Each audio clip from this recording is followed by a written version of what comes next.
Good day and welcome everybody. Hello, my name is Ansi here and welcome to our new Let's Play, which will run alongside my Blackfire Let's Play. But I also wanted to start a second Let's Play because I have more storage space. I have a new program called Handbrake, which will enable me to upload videos more quickly because the file size just dropped. And welcome to our first Let's Play of Freaky Frisians. I am originally from Holland, well, my first Let's Play is mostly about is in the Game of Thrones mod, but I kind of miss doing the regular CK thing because to me the world is more volatile in CK2. As we will see, for instance, in the Blackfire playthrough, as we go along, on a certain moment, there's not much left to do because we already reached that top tier position of being an emperor. That's why I want to start a Let's Play in not vanilla CK world, but like the regular world, I would say. So medieval Europe. Our start date is 867 on the 1st of January, and we're gonna play two things. First off, we're playing in CK2, the regular Europe version, of course, but we have Historical Immersion Project enabled, which basically creates a number of options, customization options, but overall aims at creating an immersive, historically accurate playthrough for CK2, in which there's more coherence, like with how history was, of course, up to the start date that we're actually all starting at. We will go through some of the events, like there's like I think 9 or 8 individual mods that are part of the HIP project. I always think of Hippo. and some of them are enabled, some of them are not because I'm on a Mac and not everything works, but I enabled those that did. So we will be starting. I'm from Holland and I would like to play as Holland, but we want to play as the Frisians. So we will be starting out as Comte of Holland, but we will do Ruler Designer first. So let's get started with that. I like the idea of playing a... I like how Rurik looks. Oh yeah, so the start date is preferred balance bookmark William the Conqueror, because, you know, it's from vanilla, it's one of the most stable bookmarks, but whatever. How the little piglets would grunt if they knew how the old boar suffered. Those were the prophetic last words of the legendary Viking Ragnar Lodbrok, as he lay dying in the snake pit of Northumbrian king Aelon. In 867, the vengeful sons of Lodbrok and their great heathen army descend upon the petty kingdoms of Britain to make of Ely a blood eagle. Meanwhile, two other Norse lords, Rurik and Derek, I had a lot of fun with playing Rurik. It was a great start here in Russia. In the let me see, one moment. Independent realms, yeah. Holmgard. No. Holmgard. It's like, it reminds me of Garden. And where were we? Yes, Freeze. We want to play as him, and we want to do resign. Okay, so to continue, meanwhile to other Norse lords Rurik and Dire were carving out their own rival states among the Slavic and Finnish tribes of the East, laying down the foundations for what will one day become Russia. The old gods are still strong and our warriors mighty. Our warriors as well. So we're gonna play as a Norse character who is the Comte of Holland, and we want this hair color to be red, if it's possible. Yeah. We want him to have a big beard, and that's okay. Do we want him to have headgear? We don't want him to have headgear. No. You can change the rest. So yeah, one of the features of Project Balance, of the Historical Immersion Project, Project Balance is one of them, is that, you know, for instance, all the Dynasty pictures are updated and accurate with history. So it's a very nice feature. We want to be the Purple Wolf. So yeah, I want to play as Holland because So some quick background information. This will be a more active playthrough because we will be playing as a duke. We're called a Comte, but which is actually a count in French, but we're like the Comte of Holland, not of just a single county. So we're not a count, we're not a baron, we're a Comte. But for instance, over here, you can see that Historical of Holland, and it's Comte Radboud of Holland. Radboud, what I just said there, that's my Dutch pronunciation of Radboud, which is really Radboud, not Radboud. Yeah, Radboud. Anyhow, so I hope I will, pronounce the names accurately. However, of course, I don't speak Old Dutch, I don't speak Frisian. Just like a native English speaker will usually not be able to speak Old English or Middle English or early modern English. They will just speak modern contemporary English. So yeah, our coat of arms has been decided. We will call ourselves Etheling. Why? Because basically Friesland was the Kingdom of Friesland. That's our main objective, to form that. We are under Lothair of Lotharingia. So we are under of Lotharingia. Usually that kingdom kind of crumbles to the ground, and we will need to become independent to actually form the kingdom. So we hope that happens. But we want to form the Kingdom of Frisia. The Frisians were originally pagans because of the Norse settlers there, and they held the Kingdom of Frisia from around 600 AD up to 734 AD. And it kind of ended because of the Karlingians. And he's already a Karling, so no more Kingdom of Frisia. So we're trying to establish that again. And it was actually very, very, very much fun. It's very funny because the grandfather of Charlemagne was the one who actually destroyed the Kingdom of Frisia and subjugated them. Charlemagne established them as Juwangs, which is like kind of a Frisian overlord title, and basically made them overlords, but made sure they were Catholics. We want to call ourselves Etheling. Why? Because it was the title for nobility within the Frisian Kingdom during 600 AD till 734 AD. So that's fun, and it's a ling, it ends in ling, so it will be the Ethelings versus the Karlings. That's kind of the plan. We want to be a loose. Why? I'm sorry, I don't have Router Designer enabled, but apparently it doesn't cost me anything to do anything. That is strange. So we will be fair and square with it. We won't make a stupendously overpowered character. I want to be a lunatic. This is going to be a Dynasty playthrough as well. We want to be wounded. Because I like him, I like them. No, I like them scarred. That was a very, very, very stupid thing to say, but no, that's not the case. We want him to be a genius, hedonist. Yes, these are all negative traits. Lustful, actually, I put back to 0 because they realize it's actually a pretty decent trait, like fertility plus 20%. We want him to be deceitful. We want him to be ambitious. The rest we'll do as we come along. Cynical, so we have a number of bad traits. Master Schemer is negative. Let's see. Oh yeah, so they have these amazing new trait systems. Amazing new trait systems. Amazing new traits, not trait systems, traits. So they have Rye Mouth, all kind of hereditary traits. So first objective of this playthrough is to actually create the.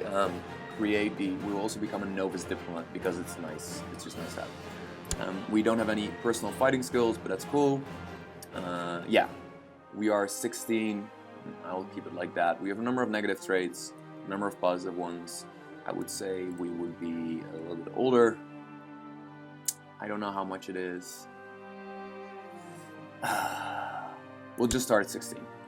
Let's just do it at this, and we'll call ourselves Poppo because he was the last king. He was the last king, Frisian king, and he was defeated. So we'll be called Poppo II, but that's cool. And I'm not sure if if it's historically accurate to that point, but we'll see. Okay, so let's start. So yeah, first objective is to just create the Kingdom of Frisia, which will require a lot of expansion, eventually gaining independence. And the second thing is that we want to defeat the Karlings. We want the Karlings dead. We want to become the Karling. The Etheling dynasty wants to become the Karlings. That's kind of our main objective. Okay, so over here you see the Viet events. Thanks for using Viet. This event was set up and introduced Viet events. Events include plenty of new flavor events, so there's a lot of new flavor within the Historical Immersion Project. It can pop up during the game, similarly to many of the generic events in Vanilla CK2. They are meant to provide more variety and flavor to the game. Know that a few events won't fire unless you have immersion, but immersion is not required. So basically installing it, you can select like say yes, I want to install this, no I don't want to install that. They kind of offer you like a kind of pre-configured module, and I use that. So I don't have NRBT. If you have any problems, don't hesitate to post in the Viet thread. You can also take a look at the thread for more detailed information. Enjoy and have fun. Extended mechanics and flavor. EMF works towards increasingly flavorful, less repetitive, more strategic, more challenging, more balanced, more customizable, and most important of all, more coherent CK2, featuring much greater dynamism and unpredictability. This is true.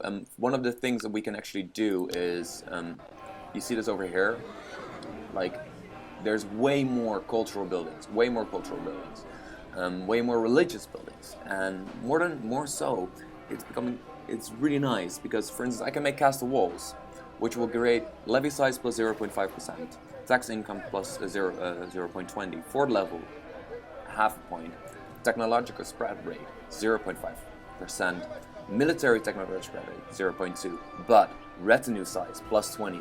So even with a few individual counties and upgrades, we can actually increase our retinue size, making it so much more realistic in the sense that you have like an army and you're the nobility has their own private armies, which makes it more difficult to play because other people might have armies as well. But you know, it's just nice, and it makes expansion much more fun and not easy, but it makes it you're able to expand. That's the point. Onward. Okay, so defeat the Karling dynasty, become king of Frisia. Kingdom of Frisia. We cannot create a usurper title of the same rank as your liege. We control 64, so we actually already control enough. We don't have enough money, but we need to become independent. Because I created a custom character, that's cool. Come to Radboud. Why do you hate me? Infidel. You don't say. So we're Catholics. We're Norse, but we're Catholics. Yeah, I kind of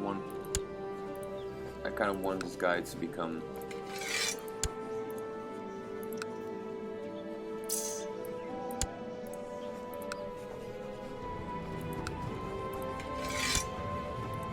I think it was 35. Yeah, cool. Okay, so we want this guy to. You will probably immediately notice that like there's such a bigger division. You can actually see all of the how do you say, the dukes, the kings, they all have nice little banners. So it's, if you go like this, it seems way more complex. It actually is. So some counties have been divided. There's more counties here, and near Normandy as well. Now this is pretty much still the same, but it's especially over here. I played one playthrough and as Evreux, or as let me see, we played as Rouen, no, Anjou, no. I think we started as Boulogne, yeah. I actually traveled there once with my girlfriend. It was pretty nice, road trip in France. But let me get started because I figured, yeah, my time is already running out again. But yeah, this is a starting thing, so we'll actually get to gameplay. We want to defeat the Karling dynasty. We want to make a strong dynasty, and we will RPG our traits. We are lustful, we are a master schemer, we are an evil bastard. So first of all, we will want to get married. And I think at this moment there's actually princesses. Yay, there is. They will actually not really help us because, well, not really, you know. Why not? Because we're not independent. We're not independent. Look at all those cool new names. Prince Bishop. You can actually have an alliance with the Prince Bishop or Tarkan Marines of Amalfi.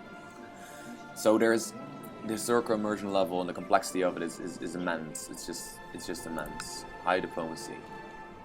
Amalfi.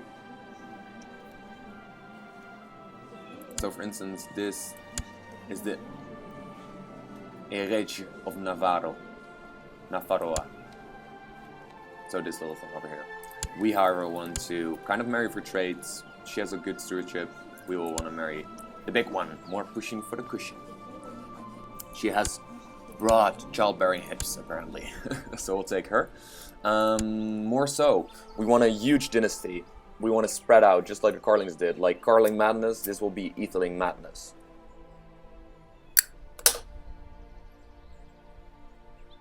And, so we want to take, I'm sorry, I was lighting a cigarette there. We will use Way of Life. We're using Way of Life. And this is an amazing thing in Vanilla CK and the thing. It's a bit gamey, so we'll be RPGing everything apart from this.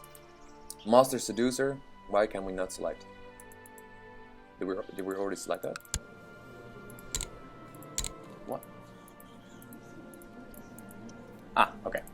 So we select Master Seduction Focus. Comte Poppo hones his skill of attraction for thrills and power, indeed for power. This focus unlocks the seduce option for suitable targets. It will give us more intrigue, more fertility, and sex appeal. We cannot change it for another 4 years.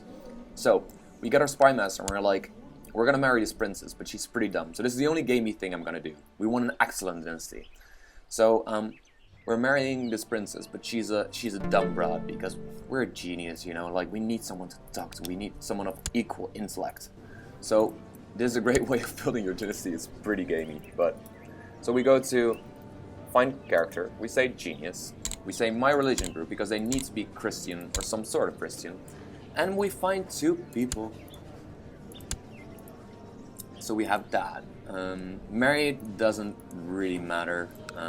Here's like the... She shouldn't be married, but it doesn't matter. Like, doesn't have to trade chase. All the following must true. Is not married, does not have a lover. Doesn't matter, you can still do it. You can still do it. I did it. So we have those 2. Then we do quick. This Greek girl, we want young people.